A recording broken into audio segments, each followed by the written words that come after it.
I'd now like to invite Lorre Herrod from Katherine in the Northern Territory. Lorre is a seed stock producer of Brahman bulls, and her topic, she was looking at fertility and genetics in Brahman cattle.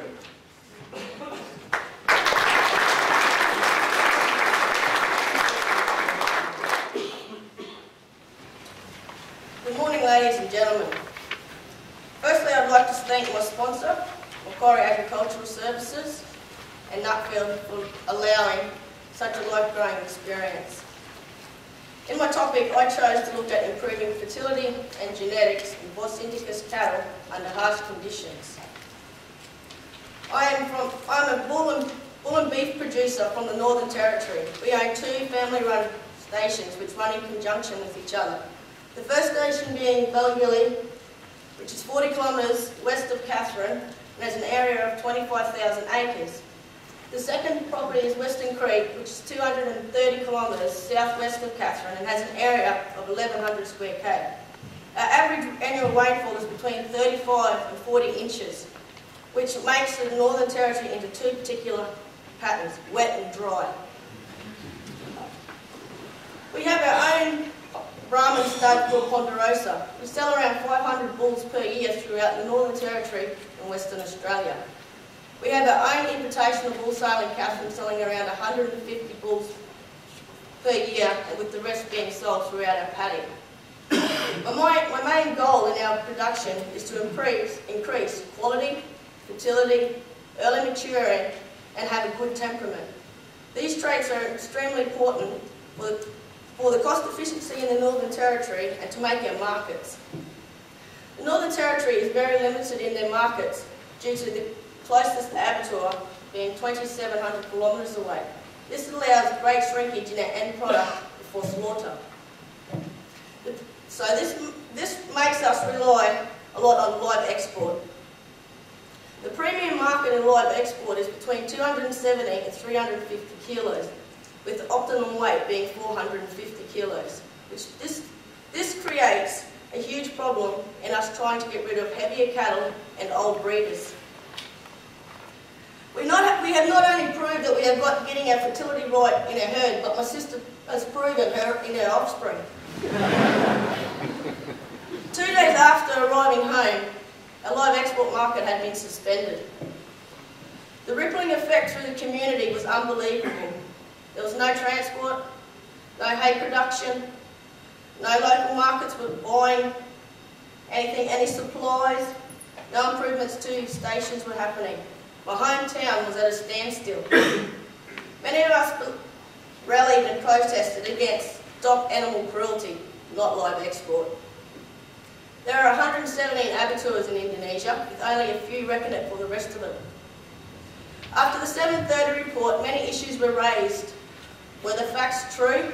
How old were the facts? At the end of the day, this should never ever have happened. The boats have resumed sailing now, but a few little people haven't been able to come out the other end of the financial crisis. A new practice has been put in place to try and make animal welfare people believe in us that we are not actual murderers.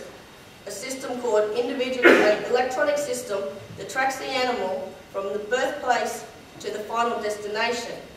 We've also put staff from Australia in all abattoirs that kill Australian animals to ensure that they are carrying out the correct practices and giving the animals the dignity they deserve. In my global focus tour, I travelled to Brazil, Mexico, California, Canada, Washington, France and Scotland. This experience let me see a whole new perspective of agriculture, living, and the new practices needed for the future. I went from 6,000 cattle, 20 dogs and wide open spaces to Sapporo, 20 million people gasping for fresh air. Scotland and Canada I found very interesting in the cattle production, as it was on a much smaller scale, and the amount of productivity they were receiving. Housing is a very different practice to what I've ever seen in the northern part of Northern Territory. And I found this increases the farming very This intensively increases the farming and also cause a greater disease risk with so many animals living on top of each other. This also showed me how tough our animals had to be to survive in the Northern Territory, only living on natural pastures with a little bit of lick supplement and getting mustered twice a year. In my individual study, I travelled to Argentina, Brazil and the US. Argentinians can eat beef. The average meal per head for an Argentinian is 500 grams. Government issues in Argentina have decreased the cattle numbers significantly due to set cattle prices. Little producers are getting less and less, with big producers being the only ones able to be viable. 90% of all cattle in Argentina are now finished in feedlots. I found the animal welfare in Argentina appalling, and it really distressed me to see people poking and prodding animals for no apparent reason that were moving in the correct direction. INTA Research is trying to practice more training and put more technology into Argentina and increasing low-stress practices. Management, overgrazing and nutrition is also a real concern in Argentina with not much education. But I found the Brahman in Argentina would be really relevant to my breeding back at home due to the distances they are required to travel and the adaptability they have towards ticks. Crossbreeding is becoming more and more dominant in Argentina, with Brahmans being crossed over the Angus and the Hereford to create better carcass and a more fertile animal. In this slide, as you can see, this is a new practice where they've taken the stick away from the cowboy and only given him a bag. Brazil, what an amazing country in agriculture. I couldn't believe the backing of the government that stands behind agriculture in Brazil. Brazil consumes 90% of their own product domestically and still excel in many export markets such as coffee, soybean and beef. Cattle pastures are reducing in Brazil due to the high returns in cropping. This is causing high cost production for graziers as they have to move further away from their markets and suppliers and develop more unfertile and undeveloped land. Graziers are also finding it hard to buy silage due to other industries such as biofuel taking their supplies. The Brazil's main breed is zebu. The main reason Brazil breeds zebu is the characteristics of the tropical breed and there is a higher resistance to tick. Brazil has the largest world genetic reference in the world, performing 85% of all IVF throughout zebu breeds of the world. The main beef production zebus are Brahman, Tapua, Lorre, Herrod, and the Gird. The Lorre is the most predominant breed in Brazil due to the high fertility and the better food conversion rate. I believe the Lorre cross the Brahman would be very beneficial to us in the Northern Territory, allowing more fertility in our Brahmans and a cheaper cost production. I did not get the chance to see many crossbred in Brazil due to the societies being so small-minded about Brahmins are better than Lorres, Lorres are better than Brahmins. Expo Zebu is the largest show in Brazil, showing animals over 8 days. I found the Brahman breeders to excel in the showing and the handling of their breed compared to the others, considering they were actually using techniques that the rest of the world use, like a showcade. I found it disturbing to see the other breeds smacking their animals with lead ropes and hats just to stand them up correctly. Brazil is very particular on keeping the correct gene characteristics in their herds, which I found this to be a great organisation that Australia could really practice. The main way Brazil is keeping each herd with the correct breed characteristics is by having a vet check each animal as a calf and then again as a weaner. The main traits they are looking for when they are checked as a calf is to make sure they are from the correct breed and that their parents are actually who they are. As a weaner, this gets this creates a bit more specification in your cow, with the weaner being looked at in the structure and the correct characteristics that should be shown in that breed. In the next slide, I would like to show you a Brahman female auction that I was lucky enough to see in Brazil. I found it astounding, the environment that I walked into. I wasn't sure if I was walking into a nightclub or actually a sale. It didn't even start until 10:30.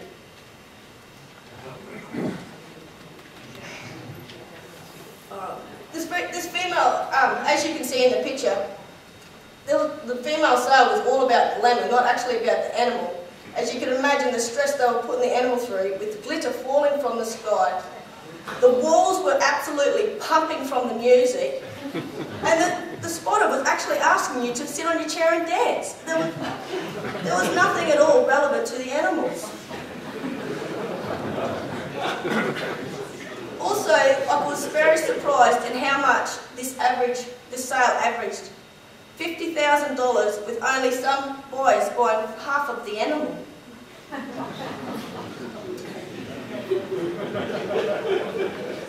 Animal welfare is becoming more and more of a priority throughout the world. And a Brazilian breed, Cutapuá, who has hornless genetics known as Pole, I believe could help us take out the practice of dehorning. It is very important. Pole herds in genetics in Australia is very important, with the demand increasing greatly. A broader range of pole herd genetics in Australia would help create a better genetics and a more variation breed plan for buyers. Jacaracina is a large corporate farm I got to see in Brazil, who are concentrating on fertility and conformation due to their EPDs, or EBVs known in Australia, Evaluated Breed Plan.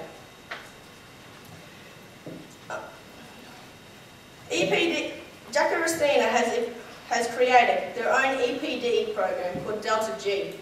This EPD program has increased the demand for their offspring, and has increased the demand for their offspring. The main EPD that I believe that has made the herd more beneficial would be the scores they are using under conformation. The traits they are looking at under conformation are sheath, breed characteristics, temperament, carcass muscling for early maturing, and the natural mother instincts. All of these traits are scored out of 1 to 5, with 1 being the best trait. The evaluations enable breeders a more correct breed plan, and the more characteristics you can give a buyer, the more chance you have of selling your offspring. Maiden heifers are a real concern in fertility. A maiden heifer is a female who's having her first calf. The main problem in heifers is to make them reproduce the following year. As the problem to this is, a heifer does not know how to save anything for himself. A female will not cycle unless her maintenance, milk and condition are all at an adequate level. Jacaracina has shown me two techniques that has improved the maiden heifers by 16% in fertility. The first one is to mate your heifers between 16 and 24 months, and anything not in calf is culled. The second technique is creep feeding calves. Creep feeding calves is an economical way to improve fertility. A calf is fed on average 20 kg of food before being weaned, made up of 70% protein and 30% minerals and rumensin. I believe this would work significantly in my business, as many trials have been done to feed the heifer and has been worked out to be non-viable. Brazil do not only breed great genetics in cattle, but also in other animals. I really wonder what's in their soil. The US surprised me, as when I looked at purebred pedigree breeders in the US, I didn't really find what I was looking for, as they are breeding an animal much for the show arena rather than the practical use of being able to walk and perform in natural conditions. US, also like Argentina, are going to heavy crossbreeding into Herefords and Angus too, due to the premium market and the larger demand. In my findings, I've found, throughout travelling, Australia is still leading in research for natural Brahman herds in their natural environment. Genetics in Brazil could benefit Australia greatly due to the amount of EPDs being done by producers in Brazil compared to the EBVs being produced by the producers in Australia. The only problem with this at the moment is we cannot import any semen from Brazil due to government regulations of foot and mouth, even though foot and mouth cannot be transferred through semen. I also found it is possible to have better fertility but keeping the quality in your herd at a very high standard. And I've never been much of an EBV person due to the traits that are collected in Australia, but I have severely changed my mind due to what I've seen in Brazil, due to the fact the more characteristics you can give your bride that is beneficial to their herd, the more chance you have of selling your offspring. I'd like to say a big thank you to my Global Focus group for such an enjoyable and a memorable trip.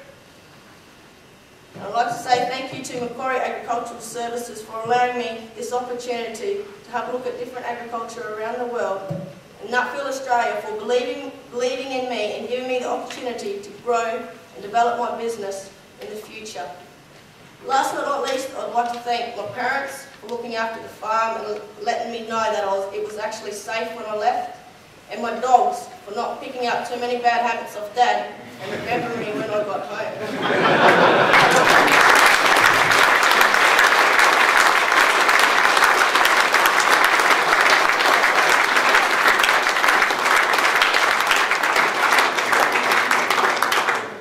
Congratulations, Lorre.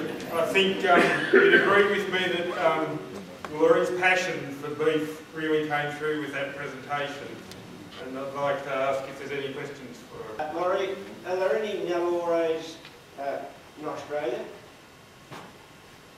Not that I know of, no. But the Brahman is actually made up of the Guzara, the Gur, the Indu, and the Lorre is a breed that Brazil has made out of them three breeds by themselves. That's why we don't actually have here the genetics that Brazil has actually created it out of them three breeds themselves from India. And you said they were more fertile than the normal Brahman. By what degree? By about 16–20%.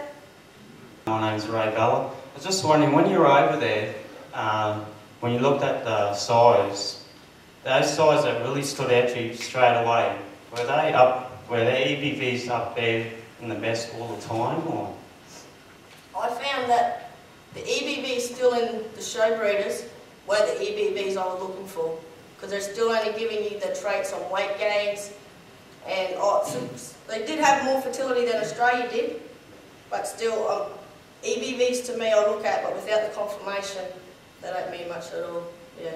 So it did vary between, some bulls did stand up there with the high EBVs, and other bulls they had stood up to me didn't have a very good EBVs.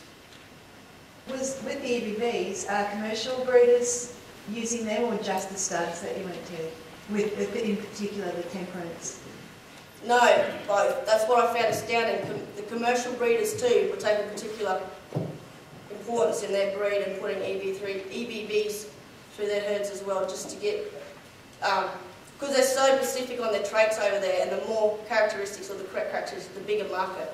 There's three particular EBV companies that have moved away from like the stud EBV, which is Delta G, Paint, and CBRB Labella. So they're using, your more genetic centres are looking at your high traits, your semen centres are looking at the high traits as well as still putting in the show traits, so they're sort of blending them together. Are the feedlots and the processors worrying about the EBVs at all? I didn't look at a lot of feedlots, sorry, so I couldn't answer you, sorry. For the outsiders here, what is the fertility of your cattle like now? You know, what's the typical Australian fertility? And if I can ask you a second question, what are your observations in the beef market across the world? The fertility varies throughout Australia depending on where you live. Our fertility is running at about 75%, so if I can increase that, that would be great production. The beef across the world, well, it's an interesting thing. It's going up and down, but I do believe at the end of the day, people are still going to need protein, and with the world shortage, it's supposed to be a world shortage in 2050, I think we should be able to, Australia should be able to keep consuming enough beef to make a profit. You were it's quite clear that you were really impressed by Brazil. What things that you learned in Brazil do you think you're going to implement in your business first? EBVs, because EBVs, due to the sale we just had, and everyone in the Northern Territory is trying to get more production and better cost efficiency. So if I can show them better traits that they can get in their herd and prove it to them, that'll be the main factor I'm going to take home. Lorre, you're an amazing person and you underestimate yourself. Would you be prepared to share with us what you do, this has nothing to do with this stuff, what you do at home, the things you do, and how often you see another human being in the course of your work? I'm just a regular stationary. My day-to-day job depends on the season. I do cropping actually for hay during the wet season. I prepare all our bulls, it's about 150 enormous sale bulls. This involves getting them in the round yard about twice a week, hosing them down, quieten them down, going over every afternoon with a beer and singing to them, talking to them, hanging people up around the yards. And then I go into mustering, which usually takes about 6 to 8 weeks, where I don't see anyone, my mum and dad, and my 20 dogs. We can travel distances anywhere between 15 to 20k to walk cattle.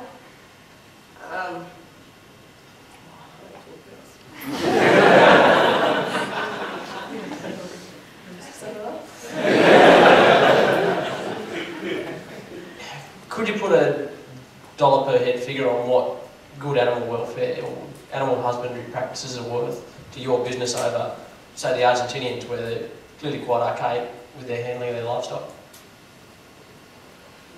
Oh, yeah, that's pretty hard to put an actual dollar on it. But yeah, well, it's not really a dollar to me though, because I want animal welfare. I don't want to treat my cattle with distress. So to me, it's just a natural practice that comes with being a cattle grazier. I'm actually really disappointed to hear you saying that about Argentina, because when I went there in '93, I actually saw a guy with one horse. He got off his horse, left the horse at the front of a dairy cow, went round the back and inseminated this cow in the field with the horse. They were probably the best people I ever saw manage animals. So that's very interesting to see the difference. And I think we get snapshots when we're going around and we don't necessarily see the whole picture. But my question was, I know you're a pedigree breeder, but you talked about the crossbreeding you saw in Argentina. Do you see a place for any options for crossbreeding for the Brahmans in the Northern Territory? Yeah, I'm not just actually Brahman pedigree. We have a commercial herd. We breed Charolais and Chardonnays as well. I am, as you can see, trying to get into the crossbreeding to try and make a more diversified market for ourselves. But I am having trouble with the tick resistance up there in the British breeds. It's a lot more intensive farming for me. Exceptionally well done. Lorre, just to give us an idea, you talked about how many bulls you sell. What's the total cattle numbers in your operation that you're managing on a day-to-day basis? Ballagilly runs about 1,500 breeders, and Western Creek runs about 4,500 breeders. We might leave it there. Before Terry comes up to present, I'd like to just let you know that several years ago, Nuffield, Australia's autumn tour, was in Darwin, and we were fortunate enough to come and visit Lorre's operation. As we all climbed out of the bus, she made a very perceptive comment. She couldn't believe we were all normal.